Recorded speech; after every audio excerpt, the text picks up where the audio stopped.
Olá, bem-vindo ao Ideias Investidoras. Aqui exploramos estratégias financeiras, analisando investimentos, planejamento financeiro e construção de patrimônio de forma acessível e realista. No vídeo anterior, discutimos brevemente a história do sistema monetário fiduciário e questionamos se realmente os índices oficiais de inflação refletem com precisão a verdadeira desvalorização da moeda. No vídeo de hoje, como prometido, vamos analisar modos de se proteger e até se beneficiar da inflação. Antes de iniciarmos, gostaria de ressaltar que este vídeo não é um conselho de investimento e que aqui vamos apenas discutir conceitos ligados a ativos financeiros. Dito isso, vamos à lista. IPCA+, o modo mais intuitivo para se proteger da inflação no Brasil seriam os títulos de Tesouro IPCA+, títulos emitidos pelo Tesouro Nacional, e que garantem ganho real em relação ao IPCA. Para exemplificar, a NTN-B com vencimento em 2050 está pagando um rendimento pós-fixado aproximado de IPCA mais 7% ao ano. Ou seja, se o IPCA acumulado de hoje até 2050 for de 5% ao ano, o rendimento médio da NTN-B, caso levada até o vencimento, será de 12% ao ano. Como já ficou claro, esse é um modo intuitivo e eficiente de obter rendimentos sempre acima do IPCA. Porém, existem alguns pontos que devem ser levados em consideração. O primeiro deles é que, como já discutido no vídeo anterior, não necessariamente o IPCA será capaz de capturar a inflação real, e sua performance acumulada nos últimos 5 anos foi significativamente menor à do dólar e do ouro, por exemplo. Outro ponto importante é que, apesar de garantir um retorno acima da inflação, esse retorno só pode ser garantido caso o investidor mantenha o título na sua carteira até o vencimento. Isso ocorre pois a taxa real em relação ao IPCA sofre variações, ou seja, apesar de hoje o retorno oferecido pela NTN-B ser de IPCA mais 7%, é possível que, no curto prazo, essa taxa possa mudar para IPCA mais 6% ou IPCA mais 8%, por exemplo. Isso faz com que o valor presente da NTN-B sofra com volatilidade e, por consequência, possa apresentar perdas no curto prazo. De forma resumida, se você investir na NTN-B 2050 a IPCA mais 7% e, no dia seguinte, a sua taxa chegar a IPCA mais 8%, você teria um prejuízo caso precise resgatar o título antecipadamente. Dólar.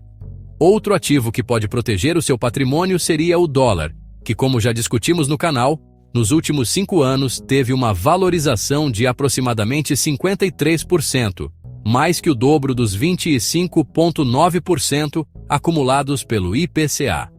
Porém, apesar de ser um ativo eficiente para nos proteger contra os problemas inflacionários locais brasileiros, o próprio dólar também sofre com os mesmos problemas que o real, mesmo que em menor escala, pois o mesmo também é uma moeda fiduciária, que teve sua base monetária expandida e que recentemente experimentou um surto inflacionário que, segundo o CPI, foi de aproximadamente 23% nos últimos 5 anos, enquanto que o retorno do Fed Funds, o equivalente ao CDI nos Estados Unidos, foi de aproximadamente 12%.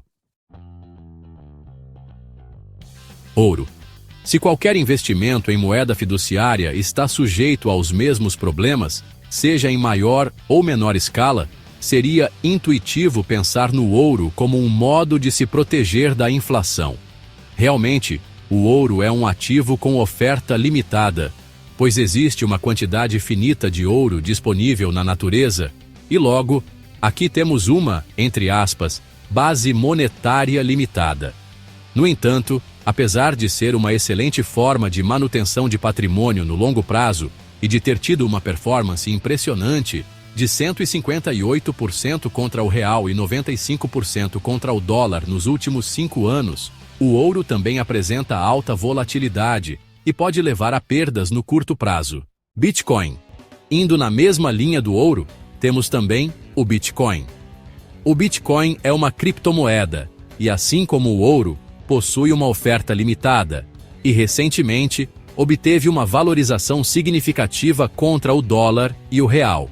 No entanto, esse é um ativo com alta volatilidade, o que pode levar a grandes perdas no curto prazo. Portanto, é importante que se tenha isso em mente antes de investir em Bitcoin.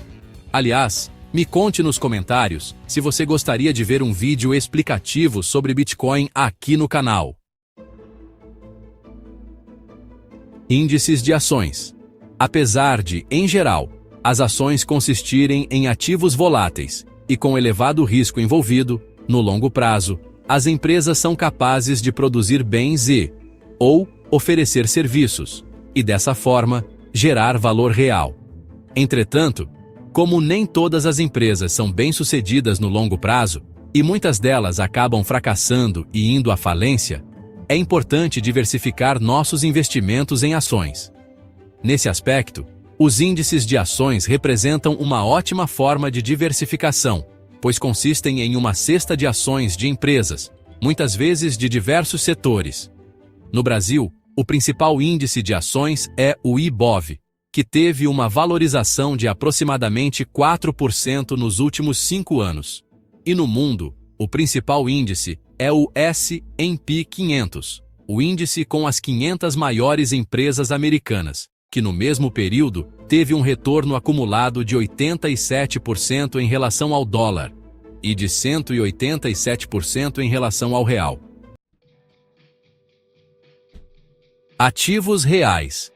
Ativos reais são ativos tangíveis, que se valorizam ao longo do tempo e que podem gerar renda passiva ao longo do tempo. Os exemplos mais comuns são imóveis, que geram aluguel, e fazendas, que produzem bens agrícolas.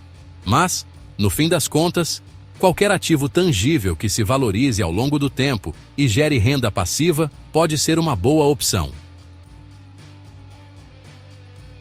Até aqui, exploramos diferentes formas de se proteger da inflação, evitando que seu patrimônio perca valor ao longo do tempo. Mas, e se, em vez de apenas evitar perdas, fosse possível se beneficiar da inflação e até usá-la a seu favor? Para isso, vamos relembrar que, conforme discutido mais a fundo no vídeo anterior, a inflação não consiste no aumento dos preços, mas sim na desvalorização do dinheiro. Isso significa que, em tempos de inflação alta, o valor real da sua dívida diminui. Parece estranho? Vou explicar. Se o dinheiro perde valor, a quantia que você deve também perde poder de compra ao longo do tempo. Ao contrário do que muita gente pensa, ter dívidas pode ser uma estratégia financeira eficiente.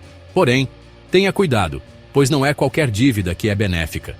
Se endividar para viajar ou comprar um bem que desvaloriza ao longo do tempo e ainda te gera custos, ao invés de receitas, é uma receita desastrosa para a sua vida financeira. No entanto, caso a sua dívida seja feita para adquirir ativos que vão valorizar ao longo do tempo e vão te gerar uma renda passiva, isso pode ser uma dívida extremamente inteligente e que irá te beneficiar grandemente em períodos de grande inflação. Esse é um conceito muito explorado em livros como Pai Rico, Pai Pobre, de Robert Kiyosaki. Aproveitando a deixa, me conte nos comentários se você quer ver um resumo desse e outros livros relacionados a investimentos aqui no canal. Assim, vamos encerrar a discussão por aqui. Porém, no futuro, pretendo trazer vídeos mais aprofundados sobre dívidas e como elas podem ser utilizadas para aumentar o patrimônio. Se esse conteúdo te ajudou, não se esqueça de curtir o vídeo e se inscrever no canal para mais ideias sobre investimentos e construção de patrimônio. E me conta, nos comentários, qual dessas estratégias você já usa ou pretende adotar. Nos vemos no próximo vídeo.